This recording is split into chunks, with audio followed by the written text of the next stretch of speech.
you. Yes, a very good evening. Welcome to The War. Whether you're watching us at home or at one of our various live sites around the country, of course. Haven't those live sites been a huge hit for SBS, especially that one at Federation Square in Melbourne?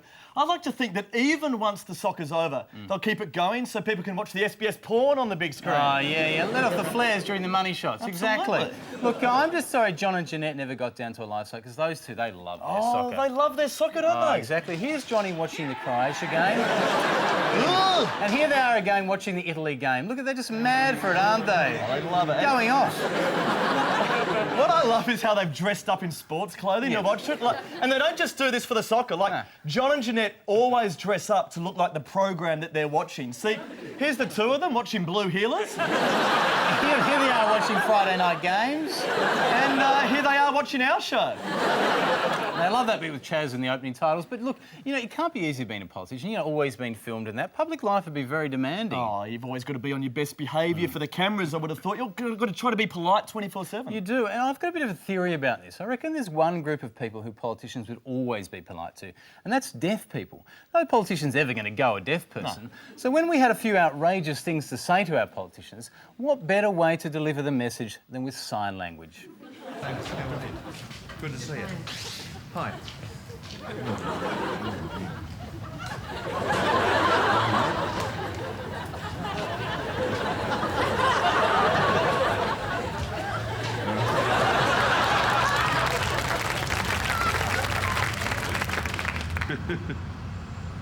Absolutely. Definitely. You're doing very, very well, and I agree with everything you're saying.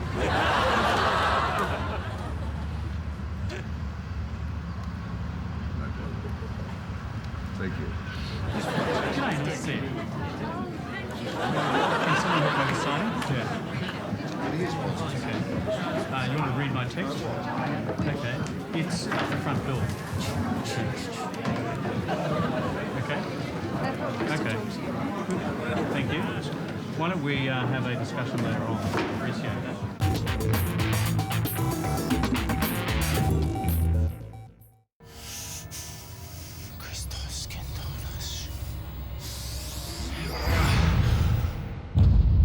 A murder that hides a message. Dear God. A secret that has been hidden for centuries. Professor, hurry. And a code only he can break. Koala Stralis, Opera House. Condone. Professor Lango, we're in grave danger. He's branching into beach towels and t-shirts. I've seen things here I can't stomach. From director Ron Howard. An artist so bad he could devastate the very foundations of our culture. What are you talking about? Witness the greatest crock of art in human history. The Condone Code. Why do you whip yourself like that? To get my mind off these god-awful harbor scenes.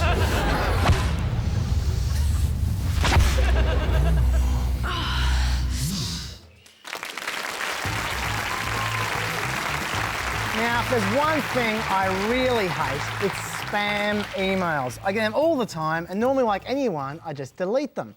But then I thought, what would happen if you actually replied to a spam email? For instance, let me show you this email I got the other day from... Mrs. Rita Abed. Who apparently, get this, is the wife of the former chief security officer for the president of Liberia. And this will surprise you. Rita was looking for... A trustworthy individual abroad to receive the sum of US $10 million and 25 kilograms worth of diamond. I know.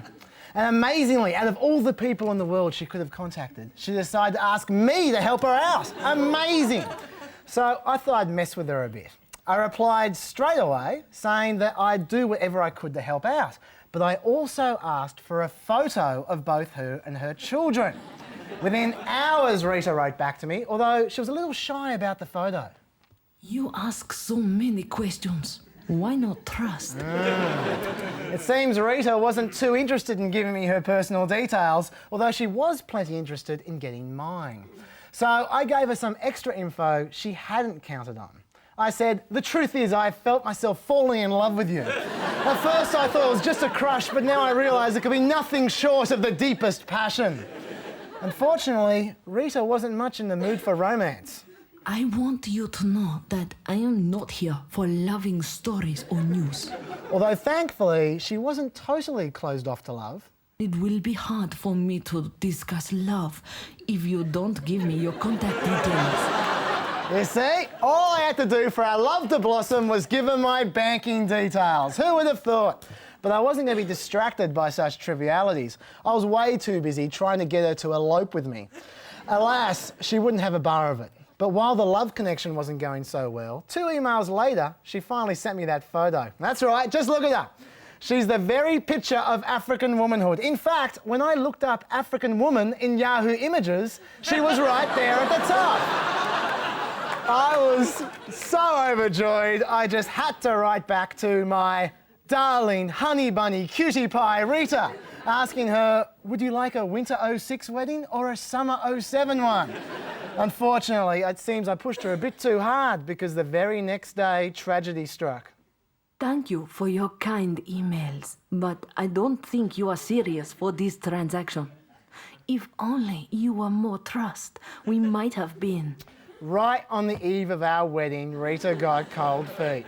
And all because I wasn't trust enough. I was devastated. I thought I'd never love again, but then, 2 days later, I opened up my inbox and there he was. Prince Mike Camara of Côte d'Ivoire. Ooh, a prince. I replied to him immediately, and I reckon this time we're going all the way.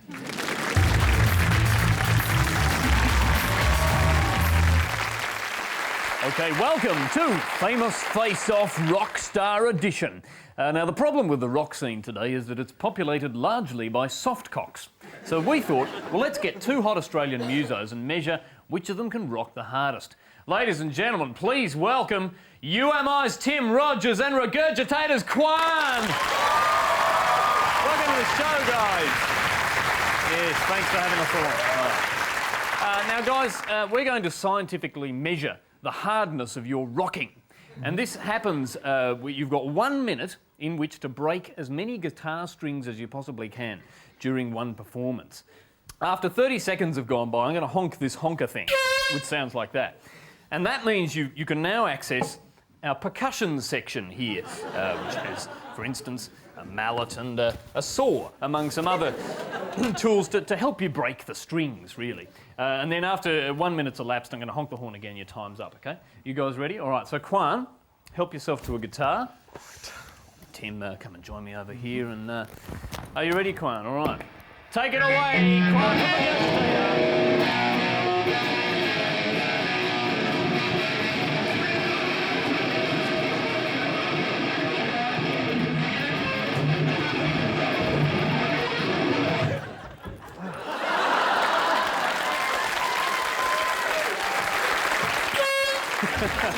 Can I just plug this back in there? Right, maybe plug the guitar back in as best you can, yeah. All right. Yeah!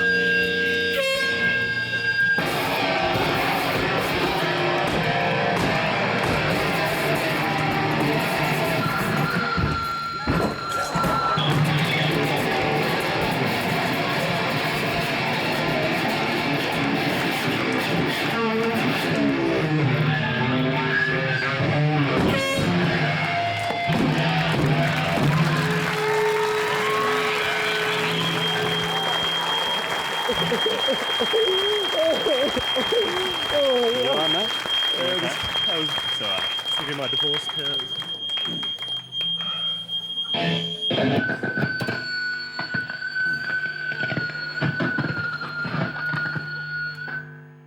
Thank you, Quan. Now it looks like, ladies and gentlemen, Quan from Regurgitator.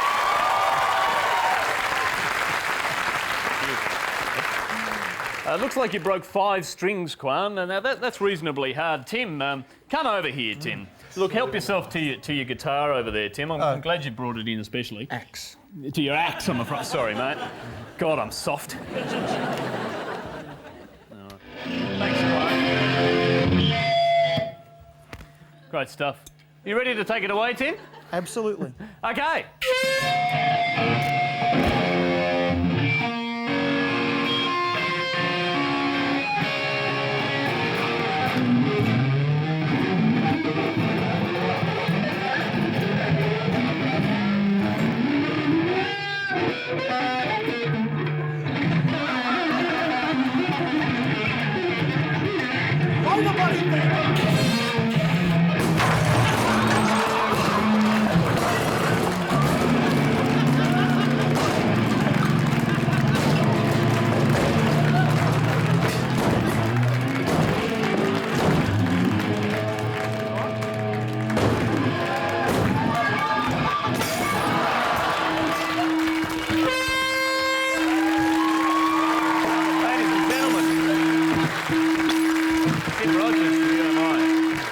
Congratulations, Tim.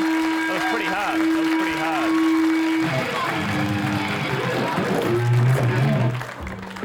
hard. It looks you broke an incredible one string.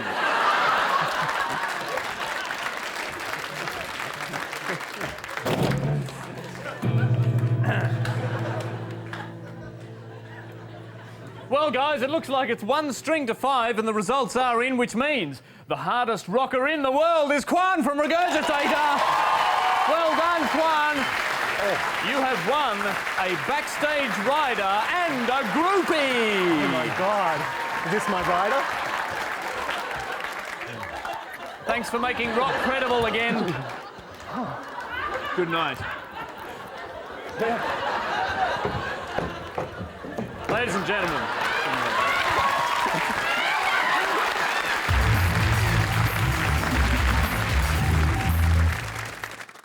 At Spotlight, we're having a massive working conditions clearance. A new shipment of AWAs is on the way and all existing rights must go. Penalty rates 100% off, overtime 100% off, rostered days off, gone. And all this for only 2 cents an hour. Spotlight, for AWA bargains you simply can't refuse.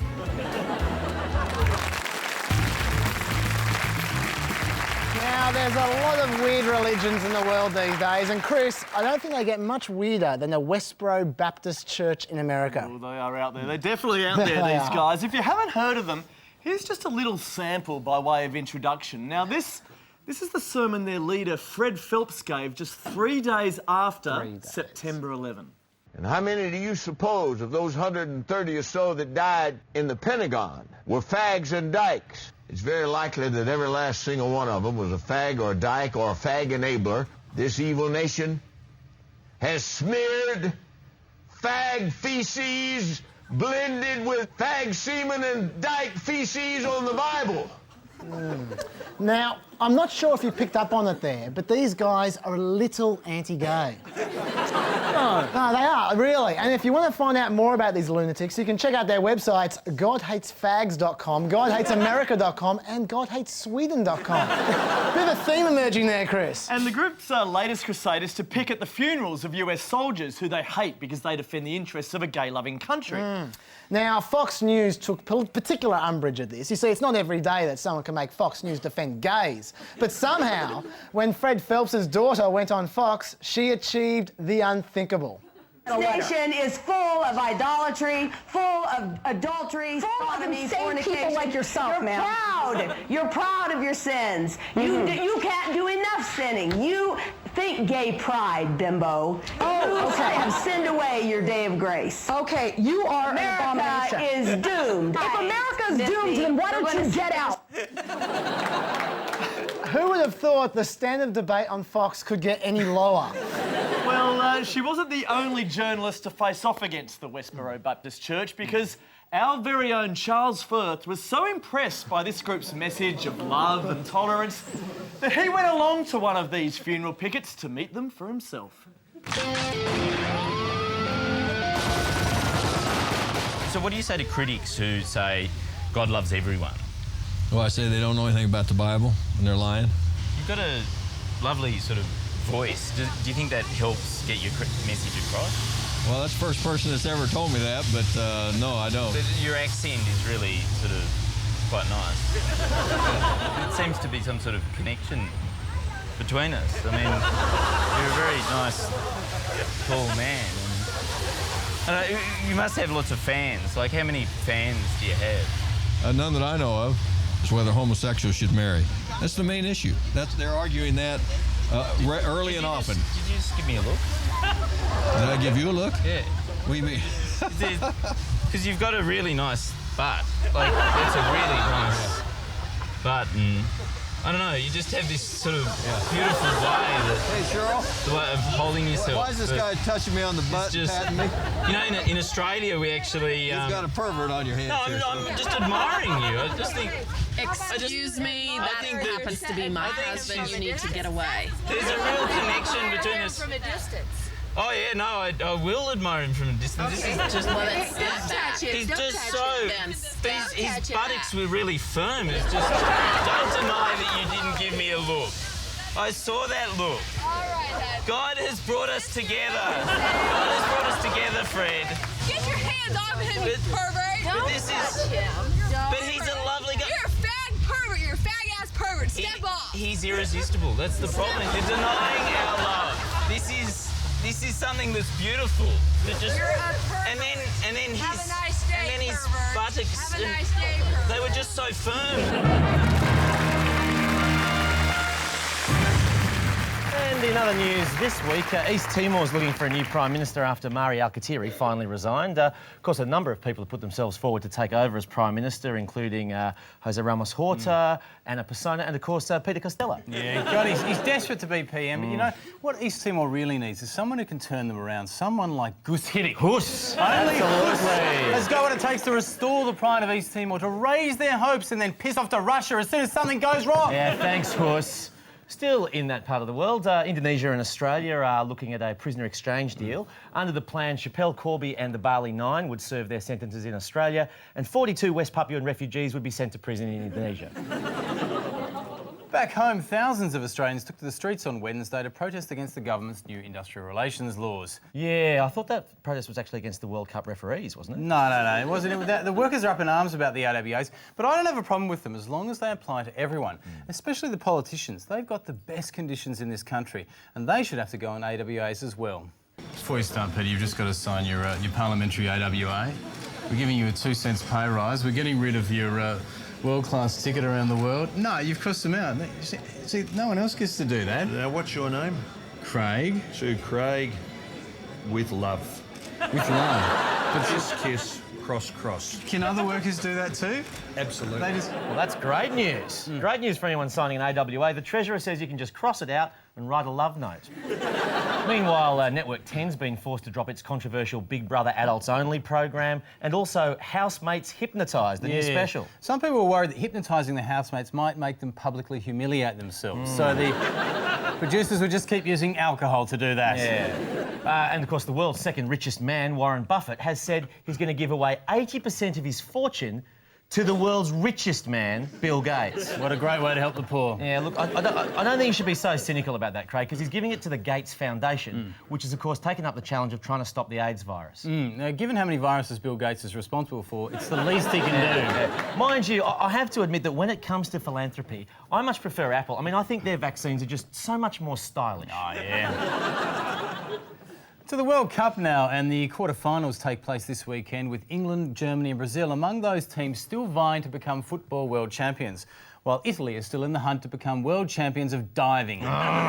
So cruel, wasn't Bastard. it? I'm really going to miss, getting up early in the mornings to watch the game on SBS. I personally didn't like watching on SBS. I much preferred watching the Sunrise team watching the soccer. Oh, yeah.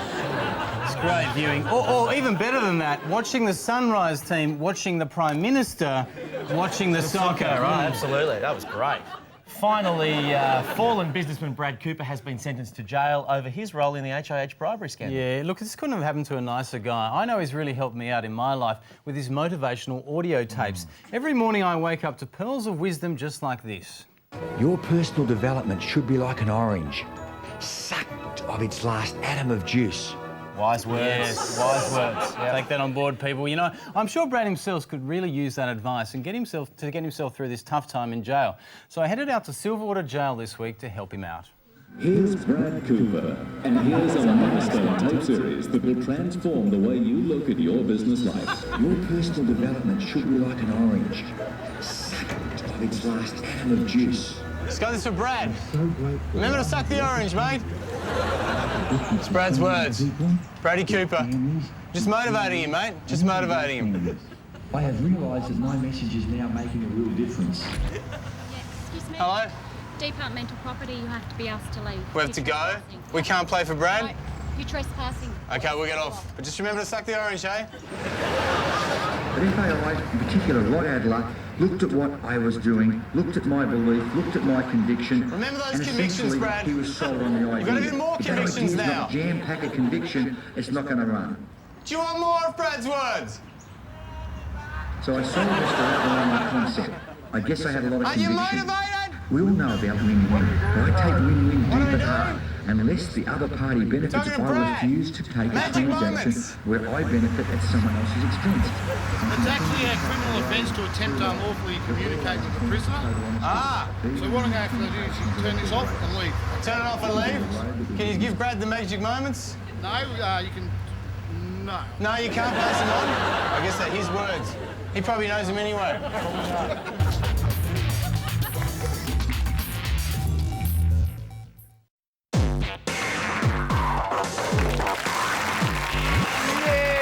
Time now for another Ad Road Test, a segment where we take scenarios from TV commercials to see if they work in real life. And it's a World Cup special this week, isn't it, It is, Chris, a World Cup special. There have been a lot of ads on lately with a fairly lame World Cup tie-in. And Tom hit us on the guest book asking if we could look into this particularly feeble one by Telstra. Now here we go. You've got a mother and son going to the fruit shop and they have so much World Cup fever they can't resist having a game of soccer with the honeydew melon.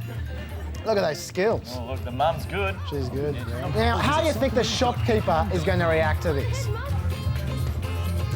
The shopkeeper doesn't mind at all. Look, hey, he's a Harlem Globetrotter. He's got the fever too. He's got it. He's totally happy for people to come in and kick around his fruit.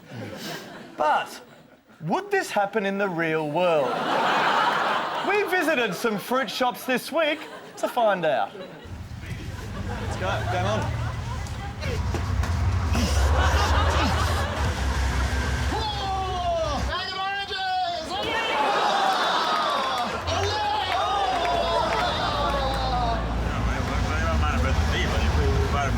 This is business we're running. Yeah. Well,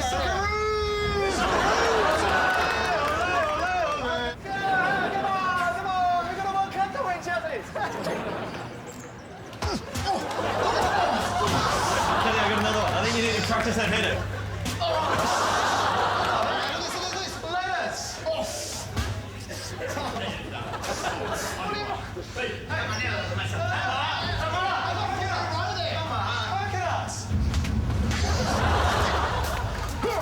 Yeah! Pumpkins! Excuse me. Get out of the shop. What's that? What's the matter? What? They have World Cup fever? Everyone's got it. Just celebrating the World Cup. Well, it's got the fever. What? Don't you want to play with us? It's extraordinary. Unbelievable. How could they not have the fever? I mean, that's heresy. It's un-Australian and it's un-Italian. Right. And so once again, the ad has proved to be a sham. Actually, the hang on, advertisers Andrew. have lied to us. No. We didn't stop there, mate. Wait. After the fruit shops kicked us out, we were actually still itching for a game. So next we went along to Telstra themselves. Surely they'd let us practice what they preach in one of their own shops.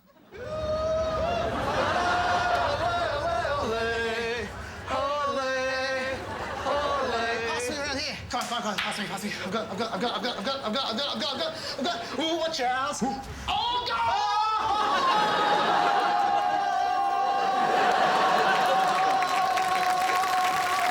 Do you want to play soccer with us? You got the fever! I got football fever! The fever! You got posters everywhere. You can't play soccer with What about if we do it with a pineapple? We'll do it with a pineapple. We can play. Taylor to take the penalty. Go for World Cup glory! Yeah.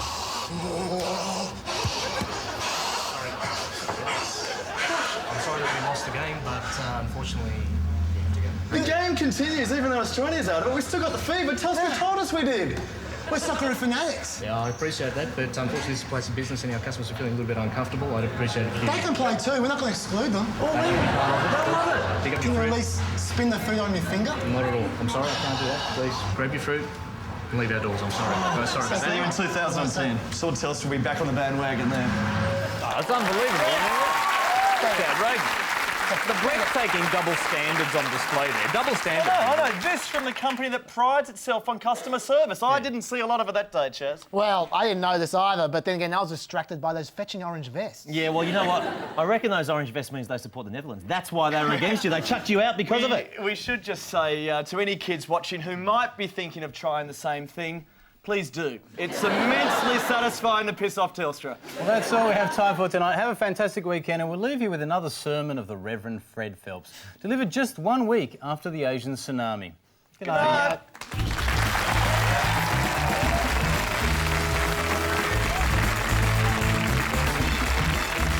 We said in big letters, thank God for the tsunami.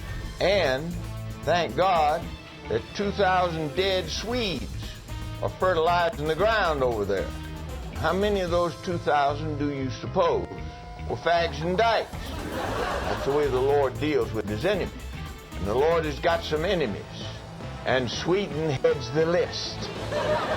You filthy Swedes. You filthy Swedes!